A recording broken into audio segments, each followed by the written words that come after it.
အဲ့ဒီအချိန်ဗရင်မောင်ပြင်ပမှာခွန်ဆောနဲ့သွားနေတဲ့တရုတ်တရေနှစ်ကောင်ကိုတွေ့လိုက်တော့လေတုပ်ပေါ်လဲလန့်သွားပြီးတော့တရေအဲ့လိုအော်ပြီးဖိုးထူရဲ့နာကိုပြေးကပ်လာတယ်ဟာဟဲ့အောင်ဘာဖြစ်တာလဲကွာတရေခွန်ဆောနဲ့သွားနေတာဟိုတရုတ်တရေနှစ်ကောင်လားမသိဘူးနော်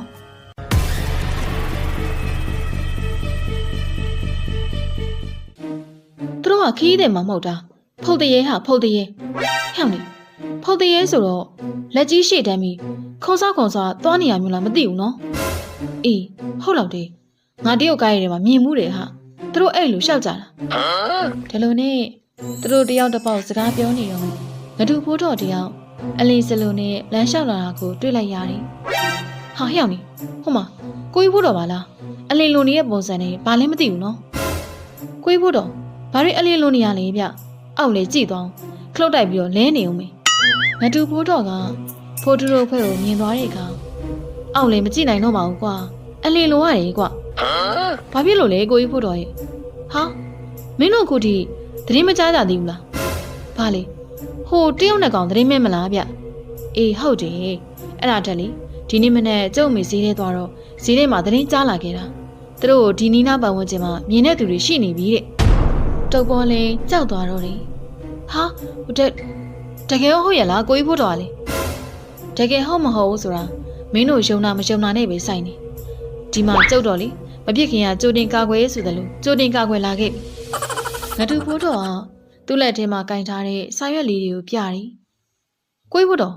ဘာစာရွက်တွေလဲဒါကနည်းနည်းရစာရွက်မဟုတ်ဘူးကွတရုတ်တရေနှစ်ကောင်နိုင်တဲ့စာရွက်တရုတ်ကံမီကဆရာကြီးကိုယ်တိုင်ပေးထားတာတရုတ်ကံမီကဆိုတဲ့နာမည်ကြားလိုက်တော့ဖိုးထူကတရုတ်ကံမီကဟုတ်လားဘာတူလဲဗျဟာမင်းတို့အဲ့ဒါပဲခလေးတွေဖြီးပြီးသိတာနဲလာ ਈ လားကွအခုကျုပ်တို့ရွာကိုအဲ့ဒီဖုတ်တရေနှစ်ကောင်လက်ထဲကနေကဲတင်မှုတရုတ်ကံမီကဆရာကြီးရောက်နေရလေအခုရွာတွေကလူတွေကသူ့စီသွားပြီးအဆောင်ပစ္စည်းတွေတောင်းနေပြီကွအဲ့ဒီတော့မှသဘောပေါက်သွားတဲ့ဖိုးထူကဒါဆိုဒီအဆောင်ပစ္စည်းဆိုတာသူ့စီရပေါ့ဟုတ်လားအေးပေါ့ကွဒါကမြန်မာအဆောင်မဟုတ်ဘူးကွတရုတ်အဆောင်တရေကလေတရုတ်တရေဆိုတော့တရုတ်ဆောင်နေပြီဖဲလို့ရမှာပေါ့ကွမမလေးပြကိုကြီးဖိုးတော်ရဲ့တရုတ်ဆရာကြီးဆိုတာရွာရှိရဆရာကြီးပေါ်မှာသူရှိတယ်ခုတော့မသွားသေးနဲ့လူတော်ရှုပ်နေတာညနေလောက်မှသွားကဲကျုပ်လည်းသွားလိုက်အောင်မယ်နော်ဒါရီကိုကျုပ်အိမ်နေရနေမှာလိုက်ခဲ့ရအောင်မယ်ဗျမတူဖိုးတော်လေးပြောပြီးတော့ထွက်သွားတော့တယ်ငါတို့ကိုချက်ကြီးစီကိုအရင်မေးပြီးမှသွားကြည့်ကြရင်မကောင်းလားကိုချက်ကြီးစီကိုဘာသွားလို့မှလဲငပင်ရဲ့ကိုချက်ကြီးကတရေတွေကိုနိုင်နေဆိုပေမဲ့ဒါကတရုတ်တရေကွဒါပေမဲ့ဘသူဘဝမှမသိရဲ့လူကိုယုံကြည်ဖို့ဆိုတာခက်တယ်ဟာငါတော့ကိုချက်ကြီးစီကိုအရင်သွားမယ်မင်းတို့လိုက်မှာလားမလိုက်ဘူးလားကဲပါသွားမယ်ဆိုလေ၄ယောက်စလုံးအတူတူသွားကြတာပေါ့ဒါလုံးနဲ့သူတို့တွေချက်ကြီးအိမ်ကိုထွက်လာခဲ့ကြတယ်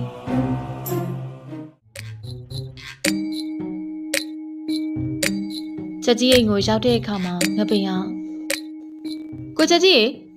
က်ကြီးဟာအရေးနဲ့အကြောင်းဆိုဘယ်ရောက်နေပြန်တာလဲမသိပါဘူးဒီကိုချက်ကြီးတယောက်နေရတော့ကိုချက်ကြီးမှမရှိတာကွာလာပါငါတို့ဟိုတရုတ်ဆရာကြီးစီကိုပဲသွားကြရအောင်တော့ကြအဆောင်ပစ္စည်းကုန်သွားလိမ့်မယ်ကွဟာမင်းကလေတကူကူဆိုကြောက်မယ်ဆိုတာကြီးပဲတုတ်ဖို့ရင်နေစမ်းမအောင်ကွ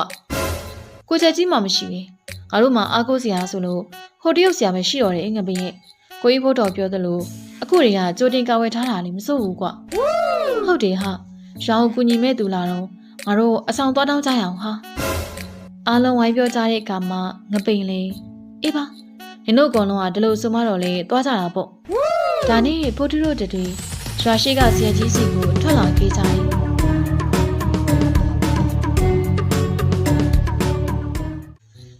ဆရာကြီးစီကိုရောက်มาတော့တရုတ်ကံမီရဆရာကသူတို့လေးယောက်ကိုလာခဲ့ဖို့အတွက်လက်လန်းခေါ်တော့တယ်ဖိုးထူးတို့လေးယောက်နဲ့တရုတ်ဆရာနာကိုသွားလိုက်ကြတယ်နိဟာမရှိဖို့အဲ့ဒါဘာပြောရလဲဖိုးထူးမင်္ဂလာပါဆရာလို့ပြောတာကွဝါရှိဖိုးထူး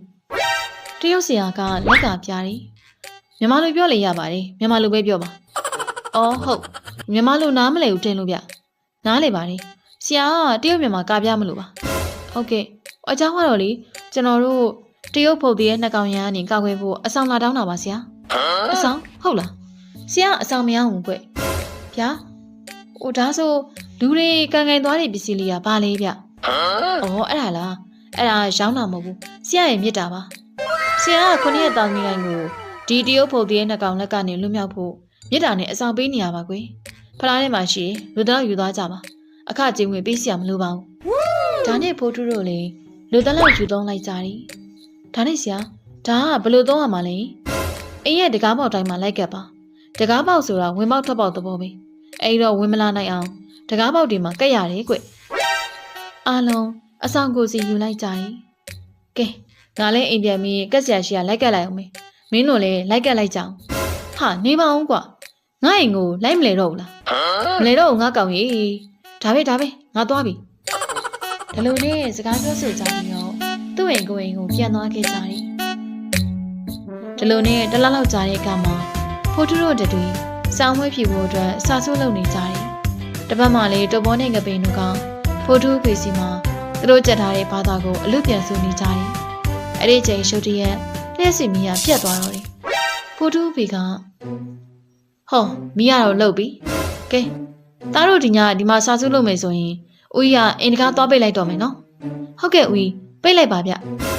ဖိုးထုဖေလည်းဖျောင်းနိုင်မီကိုတုံးလို့အင်တကားပိတ်ဖို့အတွက်အိမ်ရောက်တက်ကိုဆင်းသွားတယ်တော့ပေါ့မင်းကဘရင်းပေါက်တယ်လေပိတ်လိုက်ပါအောင်ကွာတော့ပေါ့လေဘရင်းပေါက်ကိုပိတ်ဖို့ပြန်လိုက်တယ်အဲ့ဒီအချိန်ဘရင်းပေါက်ပြင်ဘက်မှာခွန်ဆောနဲ့သွားနေတဲ့တရုတ်တရေနှစ်ကောင်ကိုတွေ့လိုက်တယ်တော့ပေါ်လဲလန့်သွားပြီးတော့တရေအဲ့လိုအော်ပြီးဖိုးထုရဲ့နောင်ပြေးကပ်လာတယ်ဟာဟဲ့အောင်ဘာဖြစ်တာလဲကွာတရေခုံဆောနဲ့သွားနေတာဟိုတရုတ်သေးနဲ့ကောင်လားမသိဘူးနော်အာမင်းကလေတရုတ်သေးကဖြင့်သူ့တရုတ်ပြည်ကိုပြောင်းသွားပြီလေကွာသတင်းတွေမှာတော့ပါသေးတယ်မမြင်ဘူးလားဟိုတရုတ်ကမင်းကဆရာတော်ငါတို့ရွာကနေပြန်သွားပြီလေကွာဟာအဲ့ဒါကိုငါသိတယ်အခုငါတေချာမြင်လိုက်တာကွာဟိုပြန်မြောက်သေးဘူးလားမသိဘူးနော်သတင်းတွေကအမှားများလားမသိဘူးကွာဟာသတင်းကအမှားဖြစ်ရသေးတယ်မင်းကြမှာပဲနေမြင်လိုက်တယ်ဆိုတာဟုတ်ရလားဟဲ့တုတ်ပေါ်ရဲ့တကယ်ပါဆိုမယုံရင်လာကြည့်ကြဒီမှာဒါနဲ့ဖိုးထုတို့လည်းတုတ်ပေါ်ပြောတဲ့ဘရင်းမောင်နာကိုသွားကြည့်ကြတယ်ခွန်ဆောနဲ့တောင်းနေတဲ့တရုတ်တရေနှစ်ကောင်ကိုတွေ့လိုက်ကြတော့တယ်ဟာဟုတ်တယ်ဟာတုတ်ပေါ်ပြောတာမှန်သားပဲဟုတ်မှာသူတို့နှစ်ယောက်ခွန်ဆောနဲ့သွားနေကြတယ်ဟမ်သတင်းဒီမှာပြောတော့သူတို့တရုတ်ပြည်ကိုပြန်ရောက်သွားပြီဆိုပြန်ရောက်သွားပြီမို့ငါတို့တော့မှအဆောင်နေပြန်ပြုတ်လိုက်ပြီလေကွာမဟုတ်ဘူးလားအေးအဲ့ဒါလေဟုတ်တယ်နော်ဒါဆိုဘလို့ဖြစ်တာမှလဲငါတို့သူတို့နောက်ကနေလိုက်ကြည့်ကြမလားအေးဟုတ်တယ်ငါတို့လိုက်ကြည့်အောင်ဟာဟိုမင်းတို့ကသာသွားကြငါကတော့မလိုက်ဘူးအကြီးဟိုဒီကောင်နေညာကြီးလေတရုတ်တရေနောက်ငပိန်ကတုတ်ပေါ်ရဲ့နောက်ကျောကိုမင်းအောင်လို့တိုင်းညာနဲ့ရိုက်ချလိုက်တော့တယ်တုတ်ပေါ်လည်းမေ့လေသွားတော့တယ်ဟဲ့ငပိန်နင်ဘလို့လွတ်လိုက်တာလေဟာဒီကောင်ဒီလိုလုပ်မှာပဲရမှာလာငါတို့သွားကြည့်အောင်ဒါနဲ့ဖိုတူတို့တွေတုတ်ပေါ်ကိုခြံထားခဲ့ပြီးတရုတ်တရေနှစ်ကောင်နောက်ကိုလိုက်ကြတယ်တစ်ဖက်မှာလည်းတရုတ်တရေဟန်ဆောင်ထားတဲ့တခိုးငတ်တဲ့ပြားနဲ့သူတို့ပဲကျော်နဲ့ကျော်တို့ကရွာရင်းမှာလိုက်ပြီးခြောက်လက်နေရောတယ်။နေ့ပြန်ကြရင်မင်းကတရုတ်စီယာဟန်ဆောင်ပြီးတော့ဇက်မှာသွားထိုင်နေလိုက်နော်။ဗျာအစီကျွန်တော်လုပ်ရမှာလားဗျ။ဟာမင်းမလုပ်လို့ငါလုပ်ရမှာလား။ငါရုပ်ကိုသူတို့ကမှတ်မိနေကြပြီ။မင်းလုပ်မှာပဲရမှာ။ဟုတ်အစီအဲ့ဒါဆိုကျွန်တော်လုပ်လိုက်မယ်နော်။အေးပြီးတော့တဆောင်ကို1000နဲ့ရောင်းမှာကြလား။ပိုလဲမပိုလိုလဲမလို့စင်းနဲ့တော်ကြလူတွေရိမ့်မိကုန်မယ်။ဟုတ်ကဲ့အစီဟိုဒါနဲ့ဟိုကျွန်တော်တို့ဒီလိုမျိုးခွန်ဆောနဲ့ရွာထဲကိုထပ်ပတ်နေရမှာလားဗျအေးဒီနေ့နဲ့မနေ့ပြန်တော့ပတ်ပြန်မှာဖြစ်မှာဒါမှလူတွေကြောက်ပြီးတော့ငါတို့အဆောင်များများရောင်းရမှာကွဟုတ်သားပဲနော်အာစီကတော်လိုက်တာဗျာအမျော်မြင်ရှိတယ်ဗျတော်လို့မင်းစီကဖြစ်နေရဘောကွာနဲ့ကြော်ရအေးဒါမဲ့တခုတော့သတိထားနော်ဟိုကလေးတွေအဖွဲ့ဗါတဲ့ဟိုဖိုးထုတို့အဖွဲ့ဆိုလားဖွန်ထုတို့အဖွဲ့ဆိုလားအဲ့အဖွဲ့လာရင်ပြပြရည်နေနော်အလင်းမပေါ်စီနဲ့ကြားလားဟုတ်ကဲ့ပါအာစီကကျွန်တော်ဒီကောင်နေနဲ့ခံလာရတာကြာပြီဗျမလွဲစီအောင်ကြီးအာစီစိတ်ချနောက်ပြီးဟိုတကားလာသွားတဲ့တရုတ်ကံမီယာဆရာကြီးရဲ့တပည့်လိုပြောနော်ကြာလားအဲ့ဒါမှသူတို့မင်းကိုယုံကြည်ကြမှာဖြစ်ပါမလားဆရာရဲ့ဟို तू ကအစ်စ်လေကျွန်တော်ကအတုဥစ္စာဟဲ့အောင်လိမ္မာတွေဆိုဖြစ်တာမဖြစ်တာမတွေးနဲ့ကွာပြပြကြီးလိန်နိုင်ဖို့ပဲအရေးကြီးတာ အဆောင်1000ရောင်းရရင်မင်းကငါဘောနဲ့9000ပေးမယ်ကြားလားဟာတကယ်ပြောတာနော်အာစီတကယ်နော်ငတက်ပြားနဲ့သူတစ်ပည့်နဲ့ကြော်ပြောနေရပြီကိုတစ်ပင်နောက်ွယ်ကနေဖိုးတူတို့ကခေါ်ပြီးတော့နားထောင်နေကြတယ်နားထောင်ရင်းနဲ့ဖိုးတူကငတက်ပြားတို့ပြောတဲ့စကားတွေကိုဖုန်းနဲ့အတန်ဖမ်းထားတာပါအော်လက်စသက်တော့ဒီတကွန်းနှစ်ကောင်လက်ချက်ကိုအဲ့ဒါကြောင့်ငါပြောပါတယ်တခုခုပဲလို့တရုတ်တရေနှစ်ကောင်စစ်ကသူတို့နိုင်ငံကိုရောက်သွားပြီကွာငါတို့သူတို့ဘလို့ပညာပေးကြမလဲငါမှစဉ်းစားထားတာရှိတယ်ဒါလိုလုပ်ကြမယ်ငပိန်လေသူ့အကြံစီကိုဖိုးတူတို့ကိုတခါလေးပြောပြလိုက်တယ်အေးဟုတ်တယ်မင်းကြံကောင်းနေကွာအဲ့လိုပဲလုပ်ကြမယ်အေးဟုတ်တယ်အဲ့လိုလုပ်ကြတာပေါ့ဒီလိုနဲ့မနေ့ရောက်တဲ့အခါမှာဖိုးတူတို့တွေရွာရဲ့ဇရက်စီကိုရောက်လာကြတယ်မင်းညတရုတ်တရေကိုမြင်လိုက်တာဆိုတော့လူတွေကဇရက်ထဲမှာပလူပြတ်နေအောင်ရှုပ်ရှက်ခတ်နေတာပါအဲ့ဒီအချိန်ဖိုးတူကအဆောင်ဝဲသူတို့နေဆရာကြီးရဲ့လွတ်ပါအောင်မနေ့ကလေကျွန်တော်ဖုတ်တရေနှစ်ကောင်မြင်ပြီးကြောက်လိုက်တာဗျာခွန်စားနဲ့တွားနေကြတာဗျတားမိတ်ကောင်တွေကြာနေရပဲဆရာဟန်ဆောင်ထားတဲ့နတ်ကြော်လေးဘာမှမကြောက်နဲ့ခုနှစ်ရက်သားသမီးကိုကဲတင်ဖို့ဆရာရှောင်းနေပြီပဲကျေးဇူးလိုက်တာဆရာကြီးရဲ့တော်သေးတာပေါ့ဆရာကြီးချိန်မီရောက်လာလို့ဟုတ်ရဲ့လေမြဝိုင်းတို့မှာအားကိုးစရာရဲ့လို့မရှိဘူးဟဲ့ဖို့တို့ဒါနဲ့နည်းနည်းထူးဆန်းတယ်လို့မထင်မိဘူးလားဘာထူးဆန်းတာလဲမြဝိုင်းမရနေမဲစဉ်းစားကြည့်လေမင်းညပဲပြုံးစားရေးတရုတ်တရေနဲ့ကောင်ပေါ်လာတယ်ဟောအခုကြတော့လေကက်တီမစ်ဆရာဘွားကနေပေါ်လာတယ်ဆိုတော့မထူးဆန်းဘူးလားလို့အေးဟာထူးဆန်းတယ်နော်မသိရင်ကြိုပြီးတော့စီစဉ်ထားသလိုပဲတရုတ်ဆရာဟန်ဆောင်ထားတဲ့နတ်ကျော်ကကဲကလေးတွေဟိုကအဆောင်ယူပြီးသွားရင်လည်းသွားကြတော့လေဆရာကိုကျွန်တော်တနေရာမှာမြင်မှုသလိုပဲဗျဆရာရောကျွန်တော်မမြင်ဘူးလားဆရာကတော့မမြင်ဘူးပါဘူးဆရာကနယ်လဲနေရသူဆိုတော့မြင်မှုသိဘူးတဲ့သူတွေများတယ်လေအဲ့ဒါကြောင့်နေမှာပါအော်ဟုတ်လောက်မယ်ထင်နေဗျအဲ့ဒီအချိန်ရွာရဲ့ဓမ္မယုံကနေမနီယာတကုန်းငတ်တက်ပြားနဲ့သူတို့ပဲကျော်နဲ့ကျော်လို့ပြောထားတဲ့အတန်ဖိုင်ကိုလော့စပီကာနဲ့ဖွင့်ချလိုက်တော့တယ်တကုန်းနဲ့ကျော်လည်းလန့်သွားတယ်အဲ့ဒါကျွန်တော်မဟုတ်ဘူးဗျကျွန်တော်မဟုတ်ဘူးဟဲ့မင်းမင်းတို့ဘာလုပ်တာလဲကွဘာမှမလုပ်ဘူးဗျတကုန်းလူလေးကိုလာဖန့်ပြတာခမ ्या ဆရာငတ်တက်ပြားနဲ့တကြီးအိမ်မှာအဖမ်းခံနေရပြီကျွန်တော်နဲ့လိုက်ခဲ့တော့နတ်ကျော်လေးသူ့ဆရာအဖမ်းခံရပြီဆိုတာကြားလိုက်တော့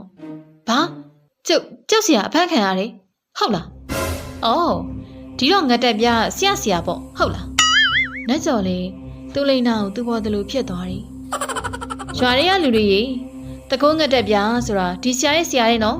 ဒီတော့ဘာလဲဆိုတာသိကြပြီမလားဇေယျတေးရောက်နေတဲ့သူတွေက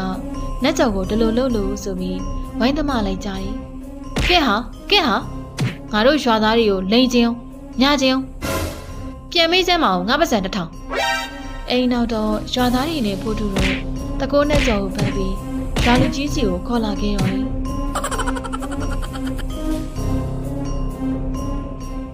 ရွာလူကြီးစီကိုရောက်မှသူ့ဆရာငတ်တက်ပြားကမင်းအဲ့လောက်တော့အားရလားဟဲ့အောင်ဟမ်တော်တော်ကိုဒူတဲ့ကောင်အာစီကိုဖမ်းမိသွားပြီလို့ပြောတာဟုတ်ဗျအဲ့လိုပြောတိုင်းယုံစရာလားကွဒီကောင်ကတော့ငါလှုပ်လိုက်ရဒါနဲ့အာစီကရောဘလို့ဖြစ်ပြီးရောက်လာလေဗျဟာမင်းကိုဖမ်းကန်ထားရပြီဆိုလို့လိုက်လာတာဗောကွဟာဟိုဒါဆိုအာစီလေဒူတာပဲလေဗျယုံစရာလားဗျငါတို့နှစ်ကောင်လေဒီကောင်ဖိုးထုအဖွဲနဲ့တွေ့မှခံရမောင်းလေများပြီဟေ့ဒါလည်းအမှတ်မရှိကြဘူးထက်မိတာပဲနော်အာစီဟေးအဲ့ဒါကိုဂုံယူပြီးတော့ပြောနေကြလားကွာနတ်ကျော်ကဒီတကမှလည်းဖိုးထုတို့အဖွဲကတရုတ်တရေနဲ့ကောင်ရဲ့ဘေးဒီကိုဖော်ထုတ်နိုင်သွားတော့